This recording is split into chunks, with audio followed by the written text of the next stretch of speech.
kan.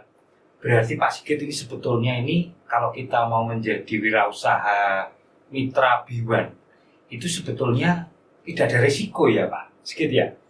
Resiko itu maksudnya begini, barang sudah di drop, pembayaran bisa tempo atau bahkan bisa dikonsi, disupport sistemnya, bahkan barang yang tidak laku, yang slow bisa diretur, bisa ditukar ya Mas Danang Pak Sigit. Nah ini tentu saja tidak hanya menjadi satu menarik bagi sahabat B1 yang ingin menjadi, tapi juga bisa menjadi satu media marketing dari B1 Mart juga ya Mas. Betul sekali. Oke. Luar biasa. Kenapa tidak dicoba? Nanti kalau misalnya ada sahabat B1 yang tertarik, nanti bisa ya, nanti hubungi nomornya Mas Danang nih di sini sama di sini ya, gitu ya. Nanti Pak Anu nanti bisa dikasih nomor saya ya. Wah, oke. Baik, ini luar biasa sekali ini. Nah sekarang begini ini Mas Danang dan Pak Sigit, mungkin monggo nanti siapa yang menjawab terkait dengan jenis usaha seperti ini Mas Sigit atau Mas Danang. Ini kan jenis usaha yang umum ya, bukan umum tapi yang banyak sekali terdapat di berbagai tempat. Bisnis retail ini ya, grosir, retail dan sebagainya itu. Nah, bagaimana kemudian Mas Danang atau Pak Sigit itu mengantisipasi atau mungkin sekaligus menganalisa terkait dengan persaingan ini. Karena tentu saja ini tidak hanya kita bicara tentang harga murah atau mungkin pelayanan yang baik itu bisa bersaing juga, tetapi dengan kompetitor yang sangat banyak dan tentu saja beragam barangnya juga gitu kan. Ini saja juga tidak mudah. Nah, bagaimana Pak Sigit atau mungkin Mas Danang mengantisipasi terkait persaingan seperti ini? Biar manajernya. Wah, ini manajer nih menguasai sekali. Baik, Pak. Kalau dari kami B1, yang pasti tetap mencari barang yang murah. Oke. Karena pada intinya masyarakat itu mencari sesuatu itu pasti yang murah. Oke. Nah, mungkin salah satu caranya kita mencari sales ataupun distributor yang A1. Jadi harga dari sana. A1 itu artinya apa? Langsung dari pabrik. Oh, langsung dari produsen ya. Ya, langsung dari produsen. Jadi dengan begitu kita akan mendapatkan harga yang lebih murah, bukan begitu Pak? Betul sekali.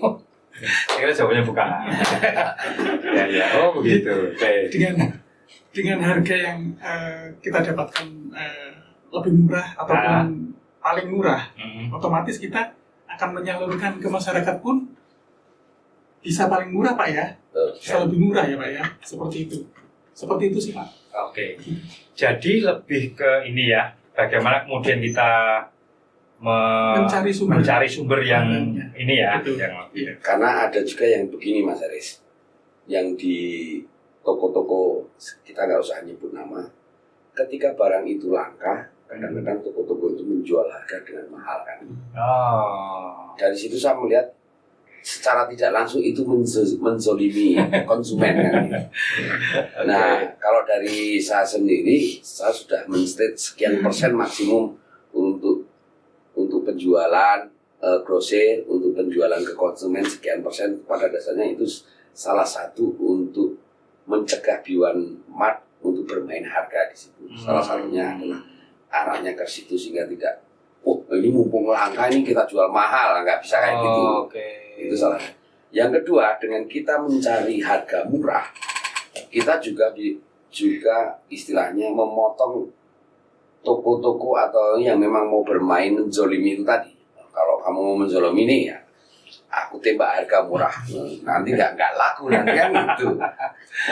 Bukan berarti kita mau membunuh rekan kita yang itu, tetapi kita mencegah agar toko-toko yang lain pun juga menjual dengan harga yang manusiawi yang wajar ya. Kita memang perlu keuntungan, tetapi keuntungan yang wajar kan. Jangan sampai ketika barang langka, misalnya contoh yang paling dekat yang belum lama ini masalah harga minyak tanah, harga minyak goreng, gula kan gitu. Ketika mendekati hari Lebaran, langsung jor-joran bikin harga yang luar biasa kan. Itu yang disengsarakan adalah ini disuruh geser ke depan. Yang disengsarakan adalah konsumen. Nah, kita salah satunya kita menjadi penyeimbang di situ, harapan kita ya, di samping kita juga menjadi mitra buat para calon-calon pengusaha, sekaligus kita juga menjadi penyeimbang. Walaupun sebenarnya itu ranahnya pemerintah ya untuk menjaga harga. Tetapi tidak ada salahnya kalau kita mampu, kenapa enggak kan? Betul. Artinya itulah harapan kita untuk salah satu cara Biwan berkontribusi untuk masyarakat. Oke. Tuh sahabat Biwan tuh. Berarti kalau di Biwan Mart ya sahabat Biwan, itu hukum supply and demand itu tidak berlaku ya. Jadi hukum supply and demand itu kan artinya kalau barang sedikit itu pasti harga akan melambung naik, barang banyak harga akan cenderung turun. Tapi di Biwan Mart tidak memposisikan diri aji mumpung ya mungkin bahasanya ya. Akan melakukan itu. Aji mumpung. Jadi misalnya ada barang langka, harganya naik, kita tetap akan menjual dengan harga yang wajar. Jadi jangan khawatir sahabat Biwan, ketika sahabat Biwan menjadi mitra atau bahkan menjadi konsumen dari Biwan Mart, tetap akan terlayani secara baik. Mas Danang, ini mungkin untuk pertanyaan yang ini agak susah nih, ini perlu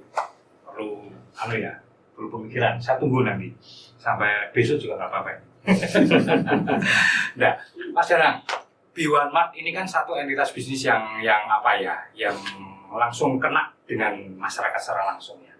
Nah, kira-kira apa yang Mas Danang inginkan yang kemudian nanti akan diturunkan menjadi satu tindakan dalam rentang waktu 1 tahun ke depan, 5 tahun ke depan, atau bahkan 10 tahun ke depan, Biwan Mart ini akan diinginkan akan seperti apa?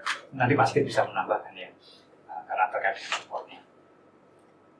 Yang pertama, yang pasti Pak, Biwan Mart selalu menjaga hubungan sosial dengan lingkungannya.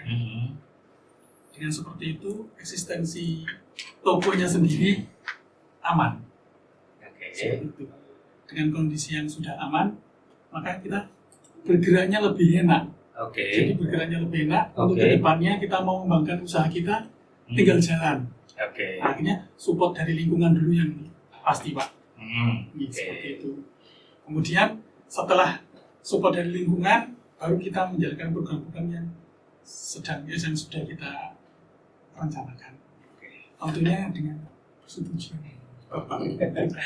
Mungkin bisa jadi nanti ya ini mungkin namanya cita-cita kan boleh ya, menjadi salah satu kompetitor dari mungkin minimarket modern ya, Mas Kit ya. Yang ada itu Mondo April itu misalnya ya. Itu, pasti Pak. Itu kan ya. Oke, bagus sekali. Mas Kit mungkin ini dan sahabat Biwan ini sudah mendekati sesi akhir, Mas Danang dan Mas Kit. Saya ingin bertanya ke Mas Kit ini. Apa nih Pak Sigit mungkin pesan yang ingin disampaikan nih sebetulnya terkait dengan keberadaan Biwan Mart ya, terkait dengan bisnisnya, terkait dengan sosialnya, atau mungkin terkait dengan apapun yang mungkin berkaitan dengan masyarakat sekitar.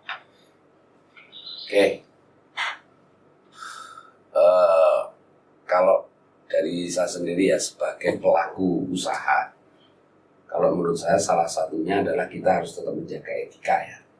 Sebagai pengusaha ya jangan sampai kita membunuh pengusaha-pengusaha yang lain. Salah satunya itu mungkin sebagai contoh misalnya di Biwan Mart. Biwan Mart ini kita hanya buka dari jam 8 pagi sampai jam 8 malam. Kenapa enggak dari jam 5 pagi atau jam 6 pagi atau bahkan 24 jam? Karena harapannya adalah sebelum jam 8 pagi itu biarlah menjadi rezekinya toko kelontong di sekitar Biwan yang sudah buka sebelumnya.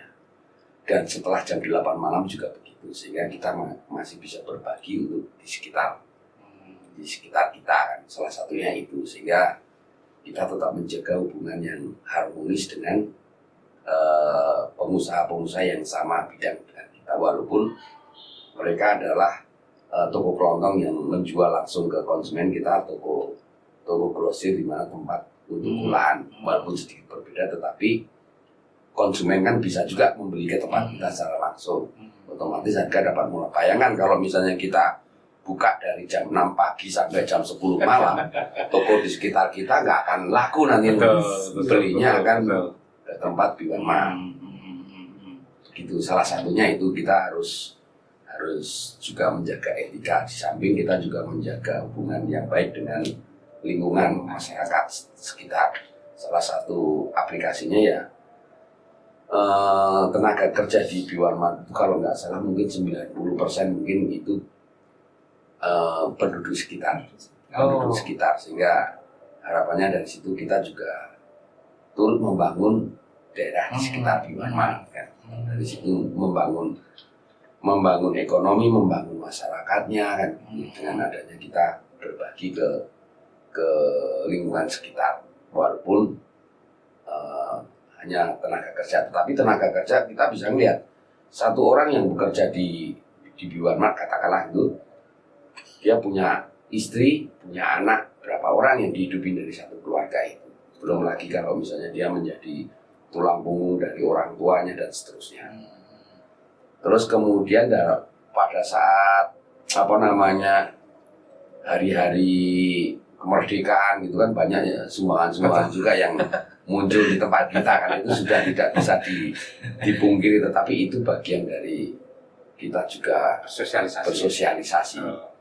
Walaupun ada hal tertentu yang tidak make sense ya kita akan menolak kalau misalnya itu nggak sesuai, artinya itu hanya untuk kepentingan segelintir orang ya kita nggak akan bisa mengudir, tapi begitu itu kepentingan bersama ya kita pasti akan ikut membantu, ikut andil di situ. Terus kemudian untuk masalah bisnis ya, kadang-kadang orang takut ketika mau mulai menjalankan bisnis. Waduh, saya nggak punya pengalaman, saya jangan nanti malah bangkrut dan lain sebagainya. Kemudian dihitung-hitung nanti istilahnya balik modalnya kapan. Kadang-kadang ketika berpikir sekian panjangnya itu kadang-kadang orang malah nggak jadi. Karena banyak kawan-kawan saya, Mas Haris, itu sudah rencana mau bisnis, mikirnya panjang itu akhirnya malah nggak jadi karena sudah ketakutan terlebih dahulu. Nah, dari sekian bisnis saya, fotokopi, terus hotel, terus ruang siswa sama Biwanma, menurut saya yang paling mudah adalah toko kelontong. Artinya toko kelontong itu sesuatu yang relatif lebih mudah dibandingkan yang lainnya. Mudahnya kenapa? Karena barang-barang terukur, semuanya terukur. Misalnya ada yang kurang berarti ada sesuatu yang salah di mananya kan, itu semuanya sudah terukur. Keuntungannya pun juga terukur, artinya semuanya mudah dihitung. Apalagi kalau misalnya toko kelontong paling nanti jumlah barangnya katakanlah 1.000 sampai 2.000 item, lebih sedikit lagi pengontrolannya akan lebih mudah. Tetapi kalau misalnya memang mau masuk ke dunia pertokoan kelontong itu, saran saya tetap menggunakan sistem. Bagaimanapun juga ketika kita tidak menggunakan sistem, misalnya kayak zaman dahulu orang cuma ngiling-ngiling itu kan, nah itu potensi untuk lupa tinggi satu. Kemudian untuk menghitung keuntungan dia juga nggak akan tahu kalau cuma mengingat-ingat. Mungkin kalau cuma 100 item barang bisa diingat-ingat. Kalau sudah 1.000 atau 2.000 ya akan susah untuk mengingat-ingat. Walaupun saya lihat kalau misalnya di pasar-pasar itu ya langsung oh ini harganya sekian. Nah, bisa, tetapi kalau untuk kita ingin maju, otomatis kita harus mampu menganalisa data. Menganalisa data itu artinya menganalisa penjualan mana yang cepat, penjualan mana yang lambat, sehingga yang lambat itu ya mungkin kedepannya bisa saja nggak perlu dibeli lagi, atau mungkin kalau beli lagi jumlahnya sedikit. Terus kemudian kalau yang cepat ini belinya agak banyak dan seterusnya, sehingga relatif akan lebih cepat memajukan usahanya. Artinya sistem itulah yang akan membantu kita memikirkan cara menganalisa data itu sendiri. Kalau misalnya kita hanya awang-awang atau misalnya kita tulis di Excel bisa saja, tetapi effortnya otomatis akan lebih lebih tinggi dibandingkan kalau dengan menggunakan sistem, apalagi sistem yang sudah jadi. Ya. Oke. Kalau katakanlah misalnya nggak jadi mitra BUMN, nggak ada masalah. Misalnya saya mau usaha sendiri, nggak pakai mitra BUMN karena saya sudah kenal dengan distributor, nggak ada masalah dengan itu. Saran saya tetap gunakan sistem di internet itu banyak yang jual sistem sekali jadi sekali bayar kan. Ada yang bayar bulanan, ada tinggal teman-teman mitra BUMN atau katakanlah bukan mitra BUMN mau membuat usaha toko kelontong, zaman sekarang ini semuanya terbuka. Ya. Tapi kalau tetap menurut saya tetap paling mudah jadi mitra BUMN dengan keuntungan yang tadi. Betul. Ya itu sahabat BUMN. Jadi spirit berbagi, spirit kemudian ingin menjadi bagian dari masyarakat itu mungkin yang selama ini menjiwai atau mungkin menjadi semangat dari BUMN ya, Pak Sigit ya. Betul sekali. Oke, Mas Danang, ini juga saya pertanyaan yang sama juga, mungkin kira-kira gimana nih, artinya tentang waktu yang mungkin masih terbilang pendek ya, ini Mas Danang ingin mengembangkan ini, apa nih mungkin pesan-pesan yang mungkin bisa disampaikan ke sahabat BUMN? Ya tentunya tetap kita jalankan program-program yang sudah kita rencanakan, sekalian promosi Pak. Oke. Untuk sahabat BUMN yang Ya memang promosi kita. Salah satunya dengan podcast. Oke. Yang mau usaha sudah punya tempat, sudah punya perlengkapannya, tinggal isi barangnya, bisa langsung call kita. Oke. Begitu ya Pak ya. Betul. Sudah dapat izin semuanya. Oke, sahabat BUMN, itu tadi ya obrolan perbincangan kita dengan Pak Sigit sebagai owner dari BUMN Group dan Mas Danang sebagai manajer dari BUMN Mart. Ini memberikan satu pandangan bagi sahabat BUMN yang ingin membuka usaha dengan kalau banyak berpikir, banyak pertimbangan, nanti malah nggak jadi-jadi. Silakan hubungi nomor itu yang nanti dicantumkan ya oleh Mas Danang. Bisa hubungi langsung untuk bisa memberikan satu bimbingan dulu ya, atau mungkin konsultasi dulu ya. Bisa ya. Saya bilang begini begitu, nanti Mas Danang akan membantu. Kemudahan pelayanan, kemudahan barang, kemudahan pembayaran, banyak sekali yang bisa dilakukan. Oke, apalagi teman-teman yang mau berkenalan langsung ke BUMN Mart juga bisa ke daerah Cangkringan, karena tak kenal maka tak apa-apa ya. Jadi tak kenal maka tak sayang ya sahabat BUMN. Jadi tidak menutup kemungkinan sahabat BUMN bisa datang langsung atau mungkin lewat WA, telepon, atau bahkan bisa mengunjungi website dari BUMN Mart itu sendiri. Baik sahabat BUMN, mungkin itu saja obrolan seru kita di hari ini. Kita cukup sekian untuk Mas Danang dan Pak Sigit. Terima kasih atas kehadirannya hari ini. Mungkin nanti untuk amplop bisa diambil di kasir ya. Karena amplop transportnya itu sudah disediakan. Oke, sahabat BUMN, terima kasih atas atensi dan perhatiannya. Mudah-mudahan bermanfaat bagi semua. Sekali lagi tetap semangat dan selalu semangat. Terima kasih, selamat siang.